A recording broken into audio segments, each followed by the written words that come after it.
Friends, welcome back to shiny kitchens. Friends, ఇక్కడ చూడండి, papaya చెట్టు ఉంది. ఇక్కడ చిన్న తోటలాగా అయితే మా అమ్మ అరేంజ్ చేసుకుంది. ఇక్కడ పుండుకూర వేసుకుంది. ఇక్కడ కనకాంబరాల చెట్లు ఉన్నాయి ఫ్రెండ్స్, ఫ్లవర్స్. ఇక్కడ తులసి చెట్టు ఫ్రెండ్స్.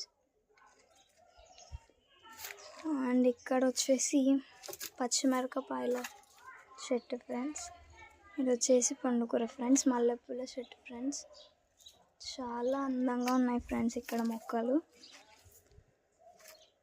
ఇవి చూడండి ఫ్రెండ్స్, చాలా అంటే చాలా బాగున్నాయి. అండ్ ఇక్కడ కూడా ఉన్నాయి ఫ్రెండ్స్, చూడండి. ఇక్కడ అవి పేర్లు ఏంటో నాకు తెలియదు, మీకు తెలిస్తే కామెంట్ చేయండి. అండ్ అక్కడ కూడా మల్లెపూల చెట్టే, గోరింటాకు ఫ్రెండ్స్. ఇదంతా మల్లెపూల చెట్టే ఫ్రెండ్స్. ఇది వచ్చేసి మొత్తం అందరం. మీ ఇళ్ళల్లో కూడా ఇలా ఎవరైనా ఇలాంటి పెరట్ ఉంటే వాళ్ళు కామెంట్ చేసి చెప్పండి ఫ్రెండ్స్.